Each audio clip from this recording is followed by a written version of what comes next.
Syederalun Partai Prima kini menjadi sorotan setelah gugatannya terhadap Komisi Pemilihan Umum dikabulkan oleh Pengadilan Negeri Jakarta Pusat. Berdasarkan putusan dari PN Jakpus, KPU diminta untuk menunda pemilu 2024. Lantas, siapa sosok ketua umumnya dan seperti apa profil beliau? Agus Jabo Priyono, selaku Ketua Umum Partai Prima, sudah sejak lama terjun di dalam dunia politik nasional. Ia sebelumnya pernah menjabat sebagai Ketua Umum Partai Rakyat Demokratik. Agus Jabo juga dikenal sebagai salah satu aktivis Gerakan Reformasi 1998 yang telah melengsarkan Soeharto.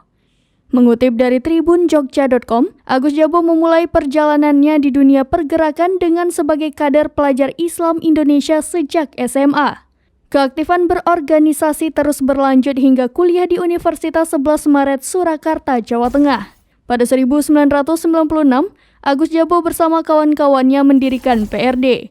PRD berisikan mahasiswa serta para aktivis yang bergabung untuk melengsarkan Soeharto pada masanya. Diketahui 1999, PRD mengikuti pemilu untuk pertama kalinya. Namun pada pemilu selanjutnya PRD tidak lagi berpartisipasi.